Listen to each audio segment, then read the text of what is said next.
Hey everyone, welcome back to the Pilot's Wife podcast. This is Amy McLaren. This episode, I want to tell you about a conversation I had recently, which got me thinking about our families and how they would encourage us or otherwise if we were going through relationship difficulties. So the question is, would your family encourage you to stay together or to split if they knew you were having issues? So here's the question. For those of us who don't have a picture-perfect relationship, who don't put our highlights reel on social media and pretend it's all rosy, where can I get some down-to-earth inspiration without any religious barriers? Who can give me real-life encouragement, help me be a better spouse, and tell me how to get an even more enriching relationship without becoming a doormat? That is the question, and this podcast will give you the answers. I'm Amy McLaren, and this is the Pilot's Wife podcast.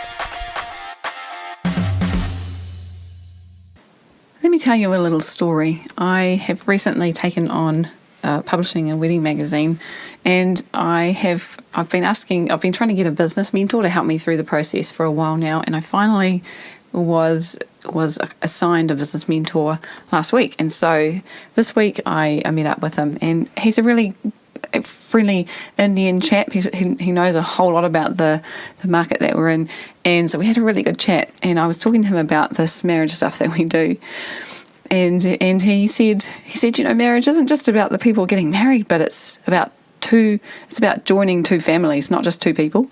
And that's one thing that keeps couples together, because the families kind of pressure you to work it out, because they're all kind of like, they're all in this together kind of thing.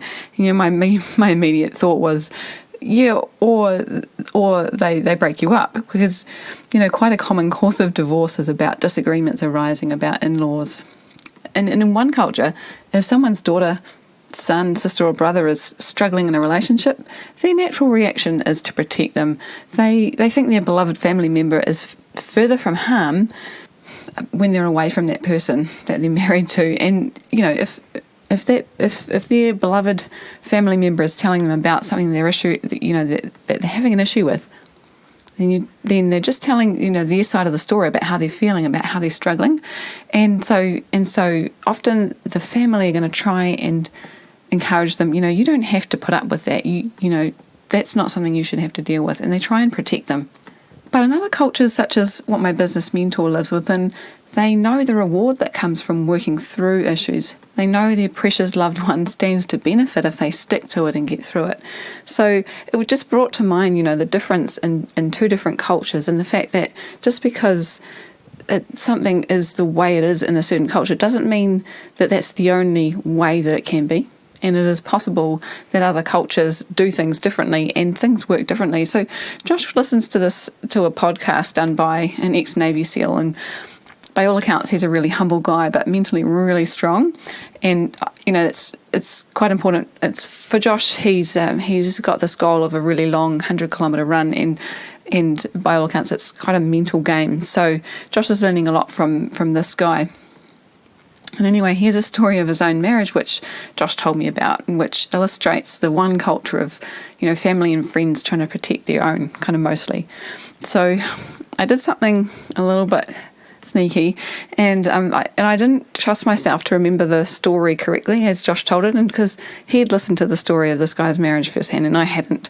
I didn't want to get it wrong, so I asked him to tell me, and I recorded it. And so I wanted to just play it back. It's really brief, but it's better that he tells it, and he tells it kind of more accurately than me getting it wrong. And so I'm just going to play that. And sorry, Josh. But he has promised that he will be on a podcast sometime soon. And so think of it as a practice run. You can hear his voice for the first time, and then hopefully soon we'll have a podcast where we'll both be talking on it. So the story is, his wife had an addiction problem, and everyone told him that he didn't have to put up with that stuff, and he should separate from her. But there was just one person that said, "You can't do that. You made a promise to her. You've got to stick with her." And he listened to that person. And now they've been married for another 6 years, and she's now clean. And he said that he loves her and she's the most amazing person, and he's glad that she got clean of the addiction and that they've got a fantastic marriage.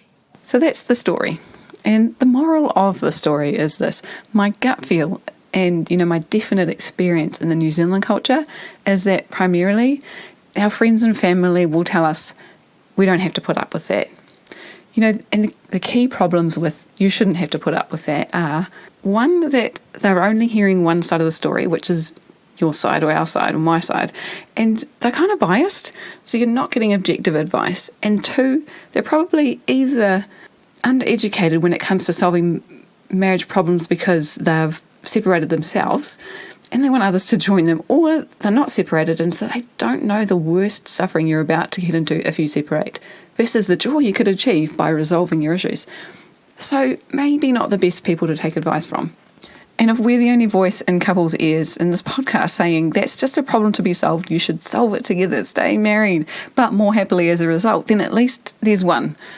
And I think deep down it's what we yearn to hear because we love them, we're married to them and we're committed to them for life. And, there's a love it's not lost, it's just struggling amidst something that is causing pain. So I don't apologise for being so absolutely pro staying together. Most people desire to stay together. They just don't know how to remove the pain associated with staying together. So instead they undertake the pain of separation and wait for it to ease over time, as opposed to the pain within their relationship, which they think will never go away. And it's totally understandable.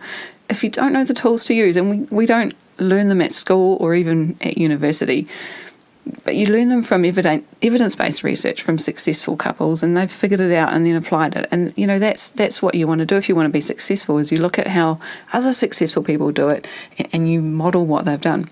And the financial cost of divorce in the US is estimated at $100 billion per annum.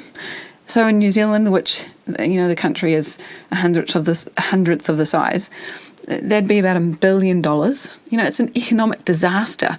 And the mental cost is a huge portion of that, health issues. So the healthcare costs, covering the delinquent children of broken marriages, the increased poverty of separated couples, and the mental cost that comes with that, the added tensions of blended families and these lawsuits.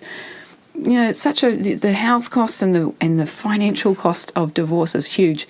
And so if you're ever in a situation where you're discussing your relationship issues with your family and they're offering you their advice and it's, you don't have to put up with it, think first whether you want to be getting their advice, whether it's qualified advice, and second, whether you could find another method and whether you'd be willing to find another method of working through it, solving your problem and coming out the other side healthier, wealthier and more intimate. Even if you're not going through anything at the moment, I just want to be that voice in the ear that even if there is something in the future that says there's not just one way out of it, which is divorce. And in fact, in Josh and I's relationship, divorce is not an option. Quitting is not an option. We've got to find a way around it, and there is a way around it. You just haven't figured it out yet, and it's a matter of finding it, doing that problem solving process and coming out the other side, moving past it and being healthier, wealthier and more intimate. I know these can be tricky times during lockdown, a lot of pressures, but be encouraged. Things will get better, and they do always get better. 86% of couples who have said at one time that they're very unhappy or unhappy, 5 years later say they're happy or very happy because they've stuck at the relationship and they've worked through the problem. It's so worth it, and it's so common, and it's so easy to obtain when you apply problem solving and just get through to the other side. So I hope I don't get into too much trouble with Josh for that. I hope you have an awesome week. I'll catch you next week. Ka kite.